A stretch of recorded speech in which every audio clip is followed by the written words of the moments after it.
지금 우리가 이제 마지막 로마서 11장에서 하나님에 대한 이야기를 나눌 때에 하나님의 인자라는 것과 주놈이라고 하는 것으로 설명을 합니다. 인자라고 하는 것은 저분은 사랑이 있는 분이야 하는 거예요. 하나님은 참 사랑이 많고 은혜가 있구나라는 이야기예요. 주놈이라는 말은 뭐냐면은 하나님은 참 공의롭시고 심판하시고 1 더하기 1은 2구나라는 그런 하나님에 대한 이야기예요. 얼핏 보면은 이 공의라는 것과 사랑이죠. 주놈이라고 하는 이 주놈은, 공의와 주놈은 같은 의미인데 이 바로 사랑, 은혜, 인자라고 하는 것은 무언가가 서로 맞지 않는 것처럼 보여요. 하나님의 인자와 하나님의 주놈은 뭔가 서로 대칭이 되고 계속적으로 서로 트러블이 있는 것처럼 보입니다만 하나님은 인자하시고 하나님은 공의로우신 분이라는 겁니다. 오늘은 이제 마지막으로 하나님의 인자에 대한 이야기를 좀 더 구체적으로 하겠습니다. 하나님의 인자라고 하는 것은 하나님의 은혜를 베푸신다는 거예요. 하나님이 저와 여러분에게 은혜를 베푸시고 모든 사람들에게 은혜를 베푸신다. 오늘 바울은 뭐라 그러냐면 그러기 때문에 하나님의 인자라고 하는 그 테두리 속에서, 그 바운더리 속에서 머물러 있어라는 거예요. 하나님의 인자, 하나님의 은혜가 임하는 그곳에 있어야 되지, 그곳을 벗어나게 되면 물고기가 물을 떠나면 죽는 것처럼 하나님의 인자 속에 있어야 우리가 살 수 있다 이거예요. 그런데 하나님의 인자 속에서 뛰쳐나오게 되고 그 하나님의 인자 속에서 머무르지 못하게 되면 하나님의 심판만이 있다 이거예요. 하나님의 인자, 하나님의 사랑과 은혜가 우리 교회 위에, 여러분의 가정과 기업 위에 머물러 있어야 한다는 거예요. 그런데 종종 이 하나님의 인자를 하나님이 어떻게 나타내실까? 우리가 지금 어하우젯에 대한 이야기를 보았습니다마는 오늘 이 동영상에는 한 청년이 나와서 한 명이 더 있어요. 수십 번을 갖다가 자살해 죽으려고 시도를 했다 이거예요. 정말로 그런 원주민 청년들에게 하나님의 인자 사랑이 필요하지 않겠습니까? 유다가 타락해 가요. 심판을 받으려고 그래요. 근데 하나님이 에스겔에게 나타나셔서 말씀을 주시는데 좋아요. 하나님이 바벨론에 있는 포로로 잡혀간 에스겔에게 나타나셔서 말씀하시는 거 충분히 이해를 합니다. 그런데 어느 날은 하나님이 성령께서 주의 영이 그 에스겔을 그발 강가에 있는 에스겔을 들어가지고 수백 킬로를 옮겨서 예루살렘 성전에다가 갖다 놔버렸어요. 그리고는 지금 에스겔아 봐라. 예루살렘 성전에서 무엇을 하고 있는가? 자기의 몸이 UFO가 되듯이 순식간에 그발 강가에 있던 바벨론에 있던 에스겔이 어디로? 예루살렘 성전에 와버렸어요.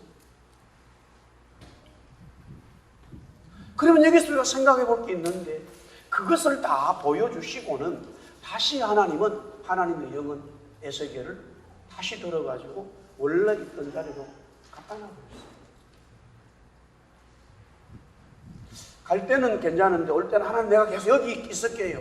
그것도 왜 그러냐면은 에스겔은 지금 다시 바벨론으로 가면 포로로 사는 거예요. 자유가 없어요. 그런데 왜 하나님은 예루살렘에 그렇게 에스겔을 휙 갖다 놓을 수 있는 그런 엄청난 하나님이신데 다시 그걸 왜 제자리에 갖다 돌려놓나 이거예요. 그 말은 얼마나 많은 원주민들이, 아니 얼마나 많은 사람들이 죽어가고 있습니까? 하나님이 직접 나타나셔서 그 사람들에게 예수 믿어라, 너 믿으면 지옥 간다, 그렇게 말하고 뭐 어떤 일을 하면 좋겠지요. 그러나 대부분의 하나님은 어떻게 역사하십니까? 그렇게 하지 않는다라는 거예요.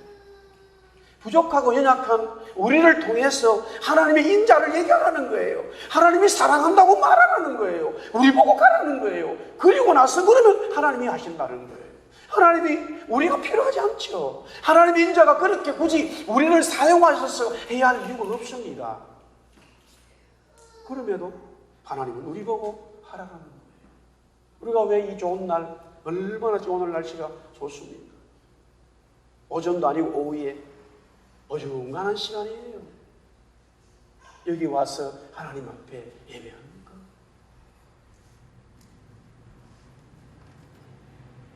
그런데 종종 하나님은 이런 자기의 인자를 실행하기 위하여, 하나님의 인자, 하나님의 사랑을 표현하고 나타내주기 위하여 하나님을 따르는 저와 여러분들에게 눈물을, 슬픔을 주실 때가 있더라 이거예요. 에스겔 24장 16절에서 18절에 인자야 내가 네 눈에 기뻐하는 것을 한번 쳐서 빼앗으리니 너는 슬퍼하거나 울거나 눈물을 흘리거나 하지 말며 죽은 자들을 위하여 슬퍼하지 말고 조용히 탄식하며 수건으로 머리를 동이고 발에 신을 신고 입술을 가리지 말고 사람이 초상집에서 먹는 음식을 먹지 말라 하신지라. 내가 아침에 백성에게 말하였더니 저녁에 내 아내가 죽었으므로 아침에 내가 받은 명령대로 행했다. 에스겔의 눈에 기뻐하는 그 하나를 쳐서 빼앗는다. 그것은 바로 아내의 죽음을 말하는 거예요. 에스겔아, 너 아내 내가 데려가야 되겠다. 그래서 너 아내 죽는 것 가지고 이 현상을 내가 내 백성들에게 보여줘서 내가 인자가 하나님의 내 인자를 보여주리라. 지금 저들이 우상을 섬기고 나를 떠났지만은 나는 저들에게 심판하고 싶은 마음이 없다. 그래서 어떻게 하든 내 인자를 그들에게 머물고 싶기 때문에 네 아내를 내가 빼앗겠다. 그렇게 주님 말씀하신 거예요. 그뿐만이 아니에요. 또한 이 아내의 죽음을 통해서 하나님의 준엄이라고 하는 하나님의 공의가 얼마나 무서운가를 또 비유적으로 말하는 거예요. 실제로 바벨론이 침공하게 되면은 장사실 지낼 시간이 없다는 거예요. 모든 사람들이 다 죽어버린다는 거예요. 사는 여러분들 보세요. 아버지가 돌아가셨어요. 어머니가 돌아가셨어요. 아내나 남편이 죽었다고 가정했을 때에 그 모든 환경이 되어야 장사할 수 있어요. 6.25 전쟁이 났잖아요. 사람이 죽으면 장사할 시간도 없어요. 너무나 아수라장이 되는 거예요. 내 몸 살아가기도 바쁘다 이거예요. 그래서 에스겔에게 네 아내가 죽는데 네 아내가 죽으면 그래 장례하는 그런 거 아예 하지 마라. 울지도 마라. 슬퍼하지도 말라. 그럴 시간도 없어요. 그럴 환경도 되지도 않아요. 그만큼 하나님의 준엄하심이 또 무섭다라는 거예요. 그래서 하나님이 에스겔의 아내를 데려가면서 이스라엘 백성들로 하여금 지금 마지막 심판 하나님의 공의가 집행되기 전에 하나님의 인자를 머물기를 원하시는 거예요. 아니 그냥 하나님께서 인자를 베푸시면 되죠. 굳이 에스겔의 아내를 그렇게 에스겔의 마음을, 에스겔의 삶을 힘들게 만들어서 하나님의 인자를 집행해야 되냐 이거예요.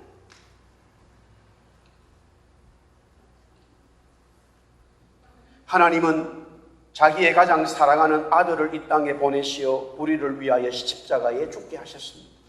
하나님의 인자하심을 모든 사람에게 베푸시기 위함입니다. 그 인자하심이 먼저는 유대인이었습니다. 하나님의 아들이 유대인으로 태어났고 이스라엘에서 복음을 전했으며 예루살렘에서 죽음을 맞이합니다. 그러나 그들은 하나님의 인자하심을 거부했습니다. 사랑하는 성도 여러분, 하나님의 인자하심이 저와 여러분에게 머물기를 원하는데 우리는 그 하나님의 인자와 사랑을 받으려고 하는 우리의 마음이 되어야 된다는 거예요. 할렐루야. 많은 사람들이 하나님 그리스도의 사랑에 대해서 이야기를 듣지만 다 거부하는 거예요. 내 삶에 실제적으로 필요하다고 생각하지를 않는다는 것이죠. 그러면 하나님께서 그 인자하심을 그냥 집행하시면 될 텐데 굳이 에스겔의 아내를 죽게 만들고 아니 자기의 아들을 죽게 해서 하나님의 인자가 모든 사람들에게 실행이 되도록 하실 이유가 있는가? 그것이 바로 우리가 알지 못하는 하나님 나라의 신비라는 거예요.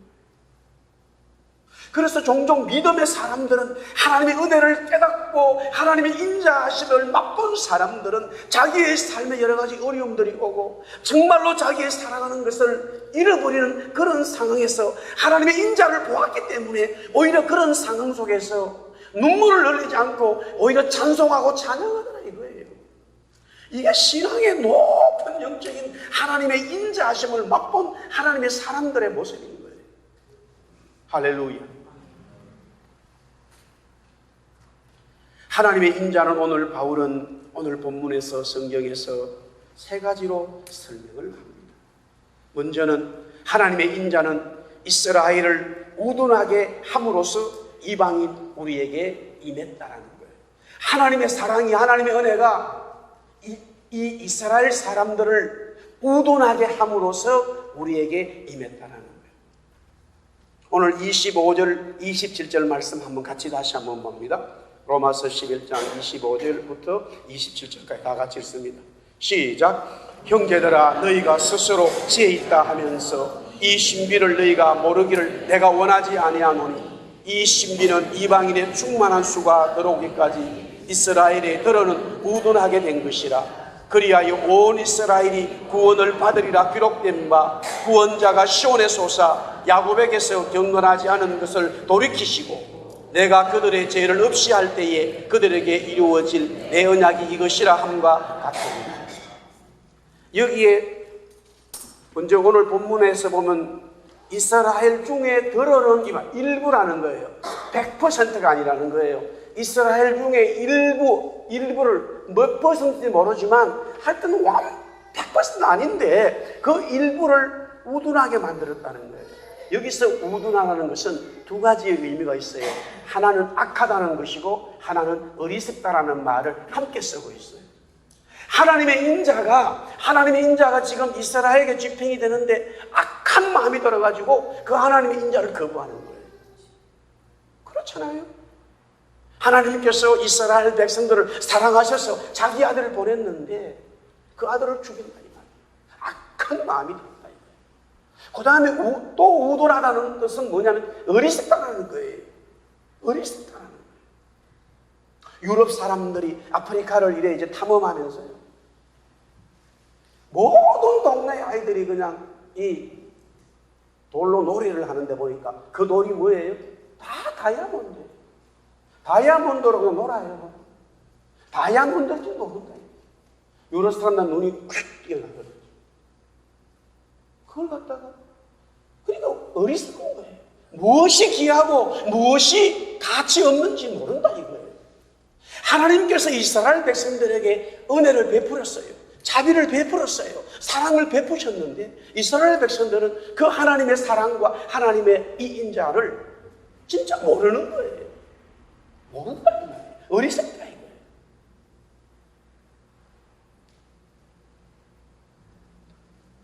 사람들은 지금 내가 가지고 싶은 직장, 물질은 대단히 관심이 있지만 내 영혼이 구원받아야 될 엄청난 이 진리에 대해서는 관심이 없다.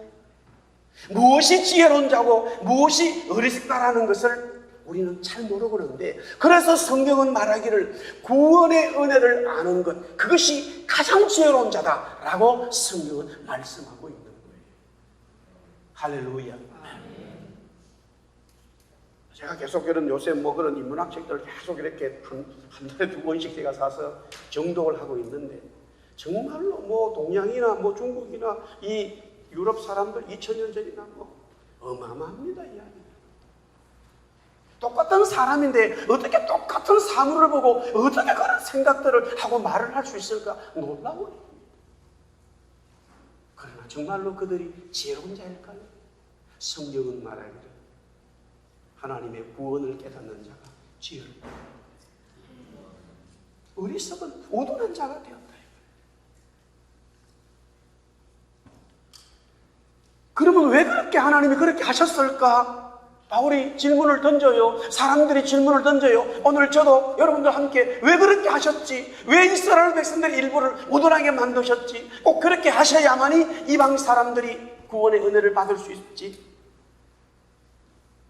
모든 것을 풀어낼 수는 없다라는 거예요. 그냥 우리 한번 따라합시다. 하나님의 신비. 하나님의 신비. 하나님의 놀라운 신비를. 우리가 아주 저렇게 아이폰을, 이런 휴대폰을 쓰잖아요. 근데 자기가 쓰고 싶은 것을 이 속에 얼마나 많은 작업이 이루어진 것을 몰라요. 만든 기계자들만 알잖아요. 너무나 신비롭게 만들어낸 우리는 신비한 줄 몰라요. 하나님께서 구원의 역사를 너무나 놀라운 신비로 만들어놨는데 우리는 모른다. 그러나 몰라도 괜찮아요. 내가 이 신비 속에 들어오게 되면 바울은 그 신비를 몰라도 된다. 그러나 그 신비함 속에, 하나님의 인자 속에 머물러라 이거예요. 그 하나님의 인자에 대해서 깨달아라 이거예요. 그런데 하나님의 인자가 약간의 그 이스라엘 일부 중의 사람들로 하여금 우둔하게 됨으로써 이방 사람들에게 전해졌다.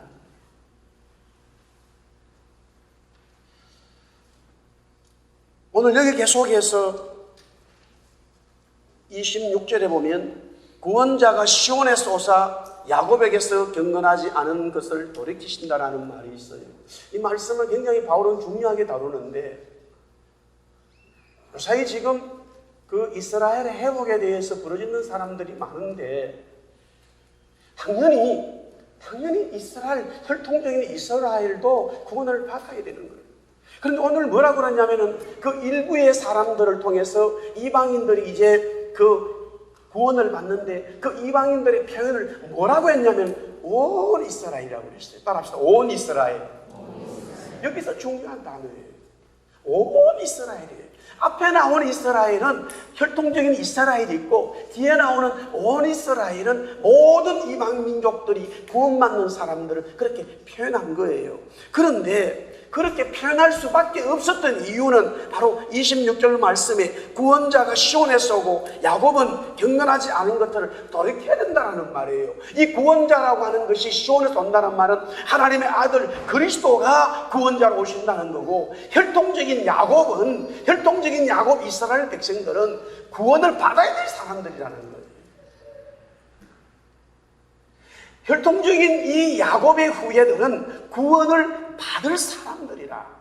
그렇기 때문에 구원을 받을 사람들이라고 말했을 때에 그것은 자기들이 결정하는 게 아니라 구원은 시온에서 오기 때문에 하나님의 결정권이 있는 거예요.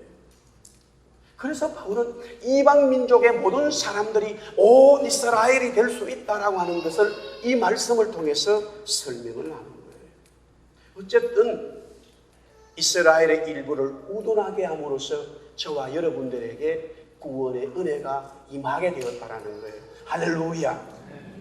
그 다음에 하나님의 인자는, 우리 한번 따라하겠습니다. 하나님의 인자는 후회하심이 없다. 하나님의 인자는 후회하심이 없다라는 거예요. 하나님의 은혜가 여러분들에게 임했잖아요. 하나님도 후회하지 않으시고 여러분도 후회하지 할 필요가 없다라는 거예요. 이게 무슨 내용이나 오늘 11장 29절에 있어요. 29절에 하나님의 은사와 부르심에는 후회함이 없다. 여기서 은사라는 말은 하나님의 은혜의 구체적인 실제를 말해요.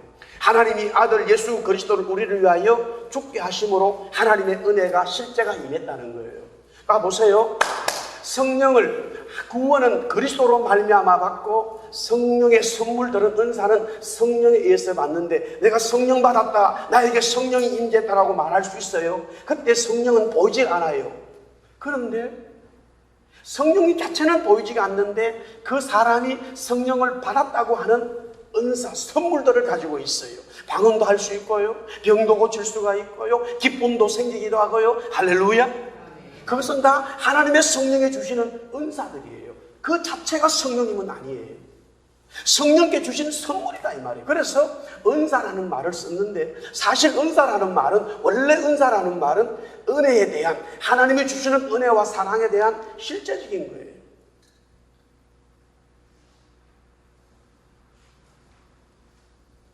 그러므로 하나님께서 저희들에게 은혜를 주신 것은, 은사를 주시고 은혜를 받고 나면은 하나님의 소명을 받게 되어지는데, 그것이 후회가 없다라는 거예요. 예수 믿고 후회하지 않는다라는 거예요. 몇 년 전에 부산에서 목회하시던 목사님이 잠시 밴쿠버에 와서 심해 시간을 가졌어요. 저보다는 연배가 훨 나이가 많아요. 그런데 신학교는 많이 후배예요. 그러니까 같이 이제 수련을 하게 되어졌는데, 제가 선배다 보니까 그래도 우리가 한국에는 그런 게 있잖아요. 신학교 선배도 무서워요. 어쨌든 그분이 이런 간증을 했어요. 공과대학을 졸업하고, 한국의 유명한 좋은 인류대학의 공과대학을 졸업하고 울산에 있는 조선소에 근무했어요. 결혼도 하고 자녀들을 잘 키웠어요. 좋은 직장에서 월급 받고 평안했어요. 교회도 집사로 너무 열심히 섬겼어요. 신실한 가정이에요.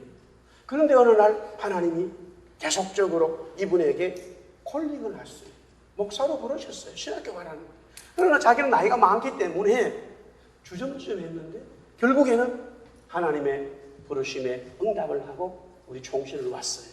3년을 공부하고 마쳤는데 나이가 많기 때문에 자기가 부산에서 개척을 했다는 거예요. 문제는 거기부터 시작이 되어져요. 하나님이 분명히 자기에게 기쁨과 은혜와 은사를 주시고 소명, 부르심을 줬기 때문에 목회를 하면은 잘 될 줄 알았는데 캄캄한 날이 하루 이틀이 아니에요. 아버지로서, 남편으로서 전혀 역할을 할 수가 없어요. 아이들이 커가는데 자기가 그대로 울산에 조선소에 근무했으면 다 아이들 수학 공부시키고 영어 공부시킬 수 있는데 전혀 할 수가 없어요. 심지어 그건 문제가 아니라 교회에 빌린 작은 이 전세를 월세를 내는데 전기세 내기가 어려운 거예요. 그게 하루 이틀이 아니에요.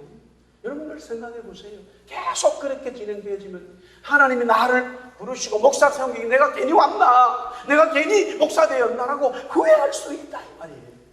그래서 결국에는 내가 목회를 안 하는 것이 맞구나 이런 마음을 먹고는 그래도 분명히 부름받을 때는 하나님 응답이 있었기 때문에 하나님 앞에 물어보자라고 기도에 집중을 하게 되는 거예요. 눈물만 나는 거지요.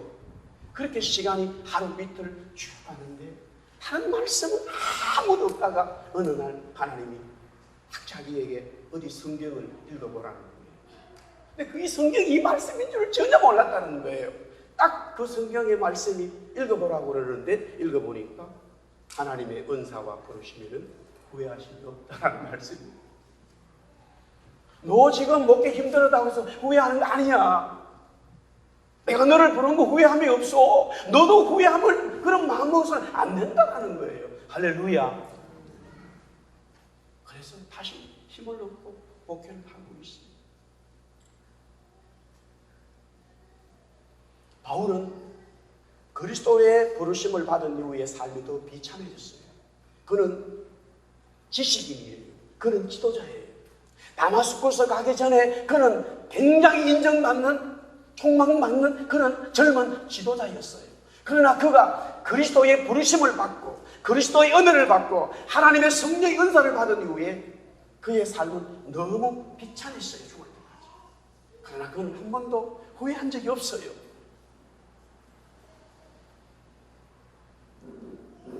하나님을 경험한 모든 사람들이 하나님이 부르시고 하나님이 은혜를 주신 그 이후의 삶에 내가 옛날보다 혹시 못한 삶들이 있을 수 있어요. 물리적으로 보여지는 일에. 그러나 하나님은 그것을 후회하지 않으셔요.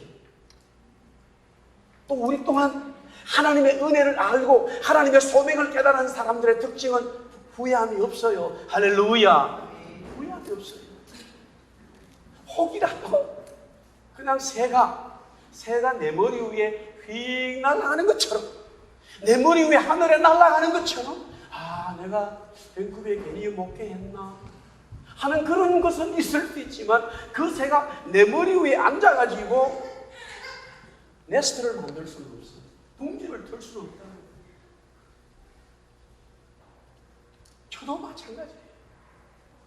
어차피 목회를 해야 될 것 같았으면 한국에서 있으면 좋아할 수 없는데 그 생각하는 것이 휙 날아가지만 내 머리에 둥지를 틀지 마. 하나님의 인자함이 주시는 행복이죠. 구원의 은혜를 맛본 사람들의 기쁨이죠. 할렐루야. 우리의 삶에 물질이나 어떤 자녀나 어떤 여러 가지 어려움들이 있을 수 있지만 그것은 구원받은 우리 하나님의 백성들은 그런 일로 인하여 하나님의 인자를 후회해야 될 말을 해서는 안 된다는 거예요. 할렐루야. 한 주간 성장하기를 주의 이름으로 축복합니다. 셋째 마지막으로 하나님의 인자는, 우리 한번 따라하겠습니다. 하나님의 인자는 우리에게 베푼 긍휼입니다. 오늘 로마서 11장 30절에서 32절 말씀 다시 한번 같이 읽어볼까요? 30절에서 32절 다 같이 시작. 너희가 전에는 하나님께 순종하지 아니하더니 이스라엘이 순종하지 아니함으로 이제 긍휼을 입었는지라. 이와 같이 이 사람들이 순종하지 아니하니 이는 너희에게 베푸시는 긍휼로 이제 그들도 긍휼을 얻게 하려 하심이라. 하나님이 모든 사람을 순종하지 아니하는 가운데 가두어 두심은 모든 사람에게 긍휼을 베풀어 하심이로다. 여기에 긍휼이라는 단어가 막 쏟아져 나와요. 긍휼은 하나님의 자비, 하나님의 인자라는 말이에요. 하나님의 인자가 실제적으로 집행이 되었다는 뜻이에요. 나폴레옹에게 한 어머니가 찾아왔어요. 나폴레옹은 그 어머니의 아들이 2번이나 죄를 지었기 때문에 지금 법에 따라서 사형을 집행하려고 하는 거예요. 그 어머니는 나폴레옹에게 사령관님, 저는 법을 말하는 것이 아닙니다. 긍휼을 원합니다. 그러자 나폴레옹이 말했어요. 당신의 아들은 그런 긍휼조차도 받을 자격이 없습니다. 그랬더니 그 어머니가 이렇게 말합니다. 물론 그런 자격이 없지요. 제가 너무 잘 압니다. 그러기 때문에 긍휼을 베풀어 달라는 것 아니겠어요? 자격이 있다면 긍휼이라고 하겠습니까? 그런 어머니의 호소를 듣고 나폴레옹은 그 아들을 완전히 사면시켜 주었다라고 합니다. 우리가 하나님 앞에 긍휼을 받을 수 있는 것은 긍휼을 받을 자격이 없기 때문에 하나님이 우리에게 인자를 베풀어 주신 것이에요. 마태복음 9장 13절에 너희는 가서 내가 긍휼을 원하고 제사를 원하지 아니하노라 하신 뜻이 무엇인지 배우라. 나는 의인을 부르러 온 것이 아니요 죄인을 부르러 왔다라고 주님 말씀하셨습니다. 의인에게는 긍휼이 필요하지 않습니다. 그러나 죄인에게는 긍휼이 절대적으로 필요하지요. 주님이 이 땅에 오신 것은 죄인들에게 긍휼을 베푸시기 위하여 오셨습니다. 주님의 인자지요. 은혜입니다. 사랑입니다.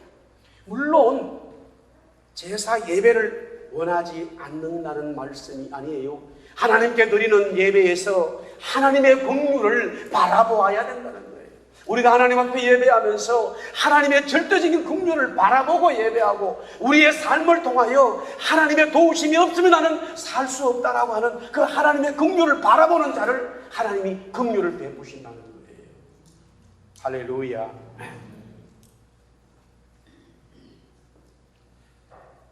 어제 저녁, 오늘 아침에 우리 방송을 하는, 그는 여기 밴쿠버에 방송하는 팀이 있어요. 저 설교도 나가고 2주에 한 번씩 묵상도 나가는데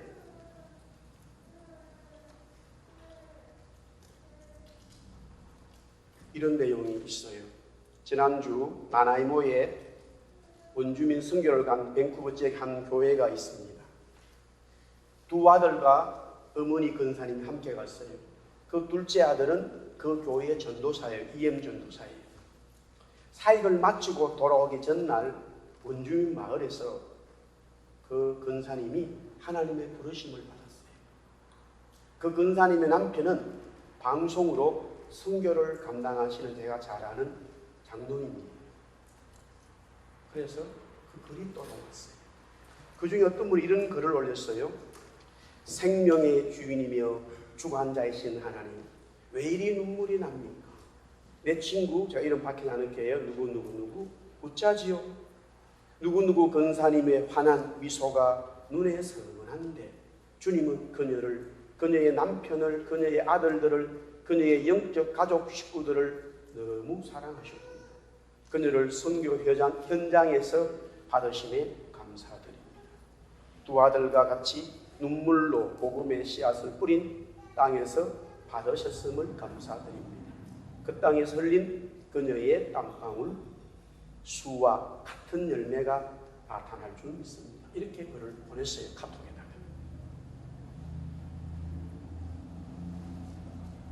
종종 우리는 하나님의 인자가 집행되고 하나님의 공률이 나에게 임하는데, 우리 가정에 임하는데 참 이해하지 못할 일들이 많아요. 이것을 바울은 한마디로 하나님의 힘이라고 말했어요. 하나님의 힘. 저는 어릴 때 예수를 믿으면서 제 작은 소원이 하나 있었어요. 큰 소원은 아니에요. 물론 큰 소원이겠지요. 저에게는 제일 중요한 소원이었어요.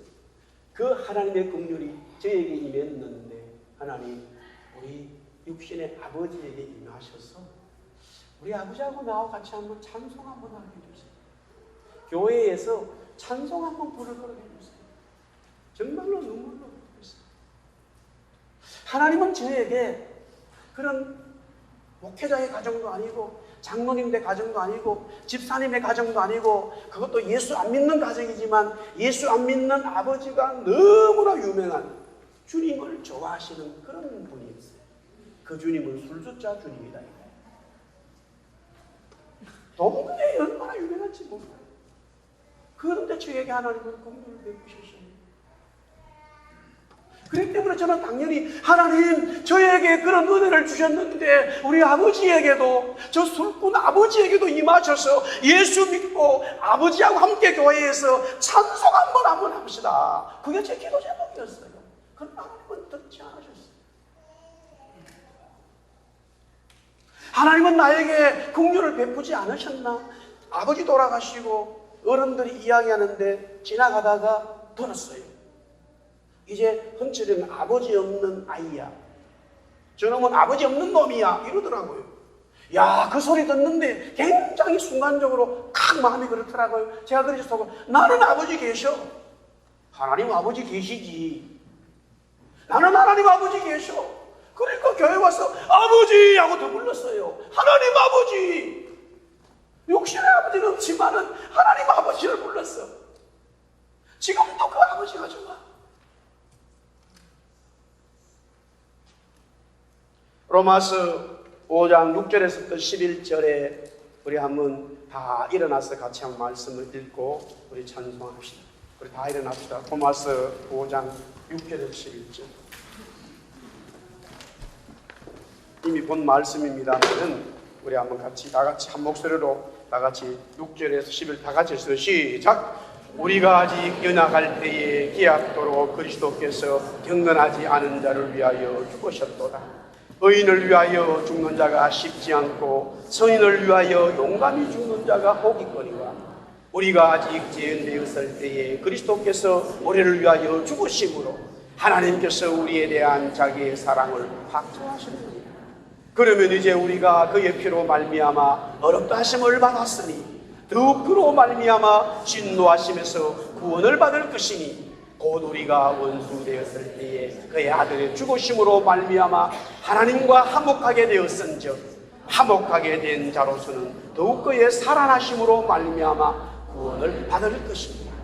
그뿐 아니라 이제 우리로 화목하게 하신 우리 주 예수 그리스도로 말미암아 하나님 안에서 또한 즐거워합니다.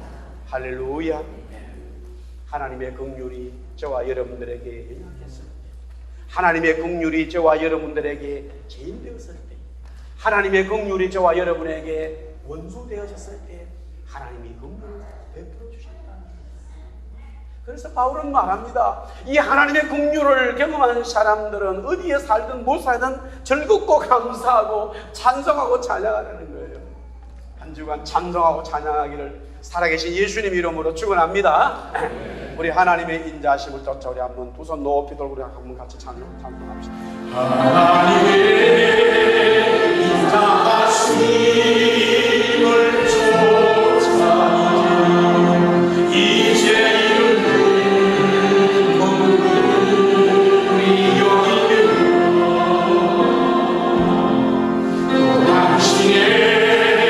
즐거운 주 없이 온대오는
우리를 위하여 십자가에 죽으심으로 우리에게 긍휼을 베푸신 예수 그리스도의 은혜와 하나님의 사랑과 성령님의 감동 역사하심 오늘도 하나님의 인자하심에 머물기를 원하고 그 인자하심을 맛보며 살아가는 주의 백성들을 위해 영원토록 함께 있을지어다. 아멘.